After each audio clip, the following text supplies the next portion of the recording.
This is Mackenzie Sharilla. She's a 17-year-old who was found guilty of murder for causing a car crash that killed her boyfriend and his friend. Mackenzie decided death was the ultimate goal that day. This was not reckless driving. This was murder.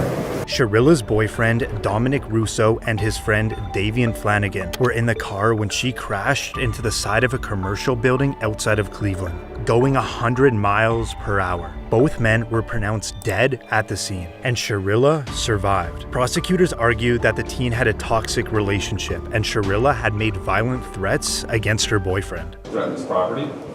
She threatened to break into his house? Correct. Reportedly, she crashed her car on purpose because she wanted to kill her boyfriend, and that his friend was just collateral damage. The prosecutor said the intent was obvious upon seeing that video, that there was only one goal. You see her driving very calmly and making the right turn, and then all evidence indicates she immediately put the pedal to the metal and drove straight into a building at 100 miles per hour. I think those really demonstrated to us that this was no accident. And a few days before the crash, she allegedly took the same route to plot the crime. This is where the judge now finds her guilty. Count 1. Finds the defendant, Mackenzie Sharilla, guilty of murder, to wit Dominic Russo. She now stands up to be placed in handcuffs as she continues to tear up. Count 2.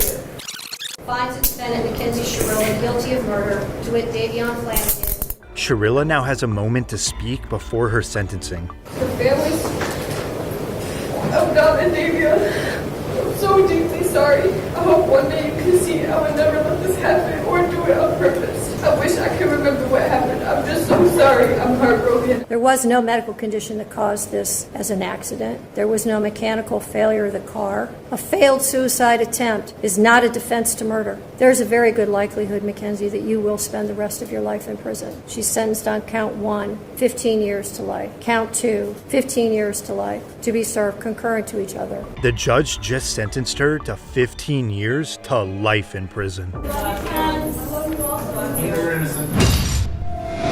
This is Aiden Fucci, who pled guilty in court for the murder of his classmate when he was only 14 years old. Having fun in a cop car. Yep.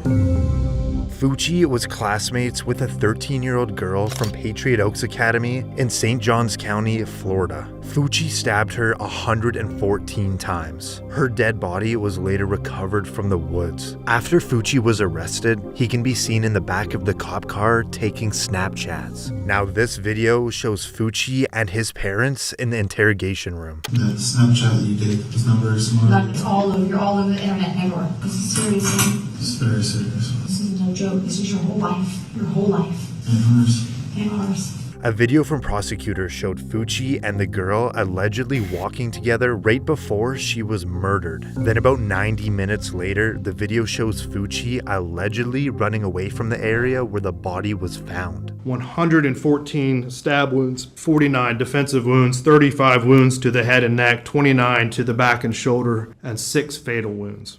After Fucci pled guilty to first-degree murder, the judge now hands down his sentence. Having entered a plea of guilty to the crime of first-degree murder, I sentence you to life in prison. Because of your age, you are eligible for review of the sentence in 25 years. After Fucci was sentenced, he stood still with a little movement.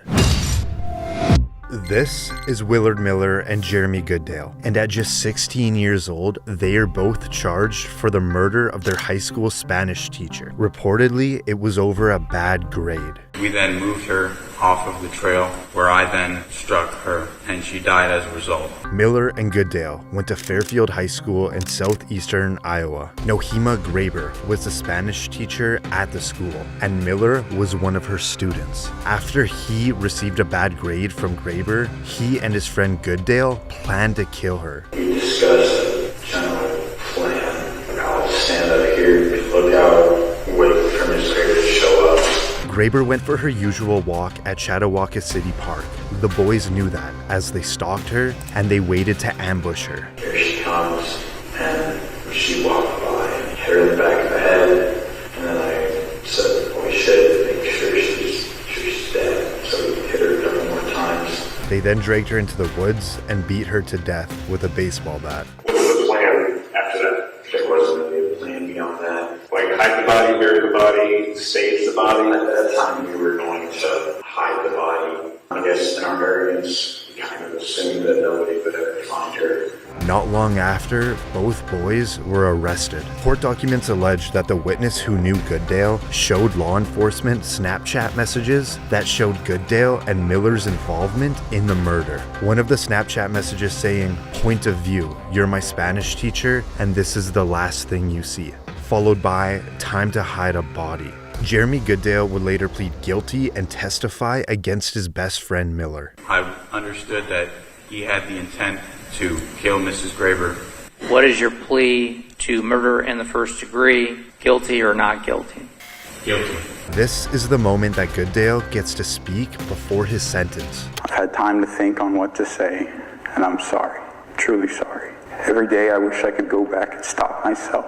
I can't comprehend losing a loved one in such an awful way. And now the judge hands down his sentence. The defendants shall be sentenced to life with the possibility of parole after 25 years. Now for Miller. This is him apologizing before he receives his sentence. I'd like to take this opportunity to wholeheartedly accept responsibility for the role that I've played in the murder of a human Graber. To the family, I'm sincerely sorry for the distress that I've caused you and the devastation. And I ask that I'm given a chance, and I don't want to be institutionalized. I don't want to be in so long that I forget about what matters, where I come from, and I look forward to getting through this. And now the judge has some final last words. The defendant, Willard Noble Chaden Miller, should be sentenced to life with the possibility of parole after 35 years. Miller seems to be completely unfazed.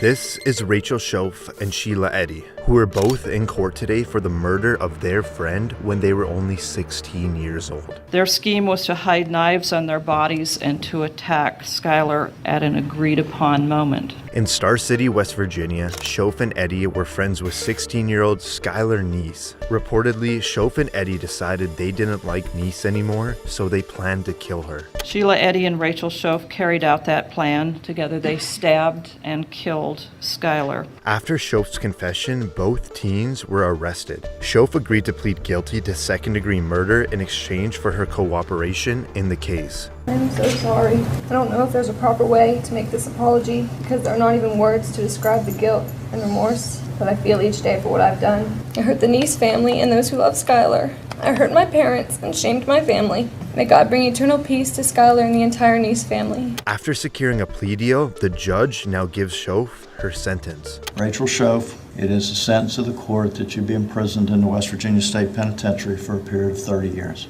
But she will have the possibility of parole in 10 years. And now for Eddy. It is the sentence of the court that you be imprisoned in the West Virginia State Penitentiary for the rest of your natural life. That sentence is technically with mercy, which makes you eligible for parole after you have served 15 years.